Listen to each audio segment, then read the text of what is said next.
What up, dreamers? Welcome back to another episode of Art of a Dreamer. My name is Brendan, and I'm here to help you all achieve your dreams of becoming an artist. Today, we are going to be coloring a drawing of Naruto that I made in the previous episode. If you missed that one, I'll drop a link in the description. Be sure to check that out. And with that said, let's do it. Alright guys, so today we're going to be working in Procreate. So our first step here is going to be scanning in the line work and then clean it up before we color. After I scan, I usually adjust the curves or levels. When you go into curves, you want to basically bring the sliders in from either side. So this makes the dark areas of your line work 100% black, and it makes the lighter areas completely white. So you want to end up with a black and white image. So once I have cleaned up the line work, we can start coloring. So we need to set the line work layer to multiply. This basically allows you to color underneath the line work. So create another layer underneath, and I like to start by doing flats. So basically I am coloring within the lines right now, so you'll see why I'm doing this in a second. This is probably the most time consuming part when coloring digitally, but there are ways to kind of get around this so that you only have to do it once.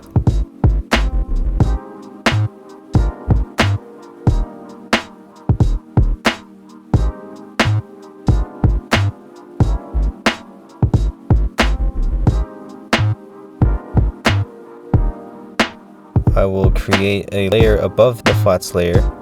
If you tap on it, you can set it to clipping mask.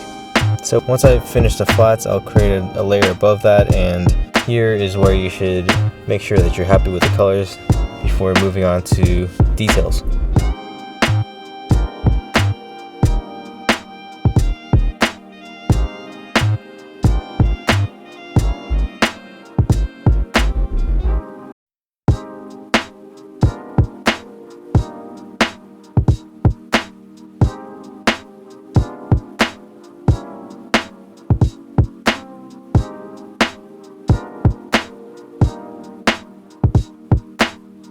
Once I have the right colors filled in, I'll merge this layer with the flats layer. So the way I color, I kind of go in a certain order. I'll start with the mid-tone, which is basically the colors that I've laid down.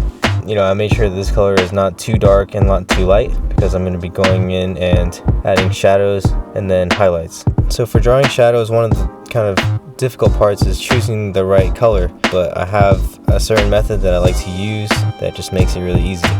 So basically I take the eyedropper tool. In Procreate, you just take your finger and press and hold on a certain spot and it will select that color. So I'll select the base color and I'll go to the color wheel, and what I'll do is I'll pull down a little bit, then I'll pull it to the left slightly, and then I'll adjust the hue to make it a cooler temperature. So when I render shadows, I like to first establish where my light source is coming from. So for this particular drawing, I chose it to be coming from the top right. So this just helps me kind of figure out where my shadows are going to be. I also tried to use the line work to help me out as much as possible. So I'm looking at the creases in the fabric, the little accents that suggest where the shadow is going to be. And honestly, just kind of do what feels right. It's a lot of trial and error. It's important to also think of all these body parts as, just think of them as shapes, and you're trying to give these shapes the illusion of 3 dimensions. So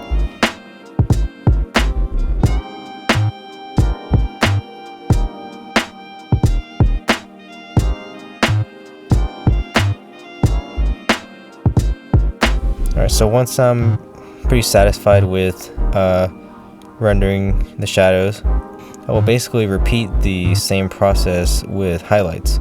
I'm still using the eyedropper tool to select the base color, but this time I'm going to drag up and to the left slightly, and then adjust the hue towards the yellow, and it provides for a nice contrast to the cooler shadows.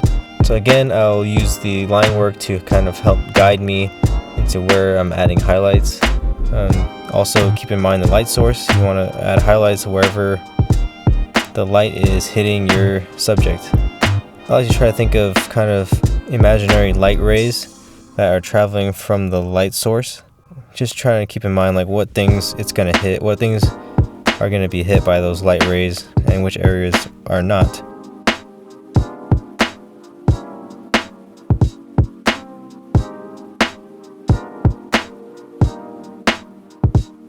Once you finish the highlights, the drawing should be pretty close to finish, but I usually like to go back in with another pass and go with some really bright highlights. You gotta be careful not to overdo this. You want to kind of use these highlights strategically and put them in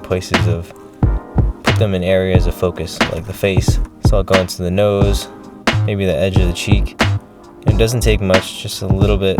And if you use it sparingly and there's only a few areas with super bright highlights, you can help kind of draw the eye to parts of the drawing that are important.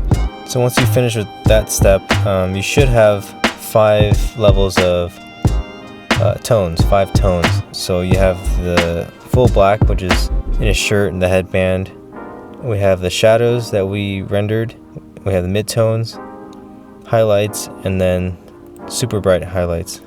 So that looks pretty good. I'm gonna try to add a quick little background here.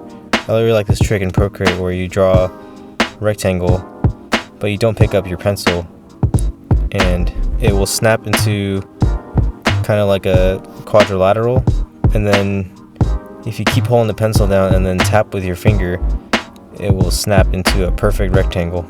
So it's just a pretty awesome feature in Procreate. Just one of the things that makes it so intuitive and clever. It's just a simple background like this can create a cool like design element that kind of makes your drawing look a little bit more polished. It's just better than having a white background. I'm just dropping in a nice color, good complementary color, blue and orange kind of go well together.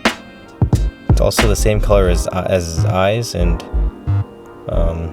his Rasengan, so it kind of like adds an extra element of storytelling there. So I think that's pretty much it for this drawing. Coloring can be kind of intimidating at first, but for me I kind of learned to use these go-to methods that help me make decisions, such as choosing colors of the shadow, using a clipping mask to save time, and other than that it's just practice, a lot of practice. To be an expert at this, you have to put in your 10,000 hours. So thanks to everyone for watching. I hope you learned something useful. Please like, subscribe, or share the video. And remember, big dreams and little steps will take you wherever you want to go. See ya.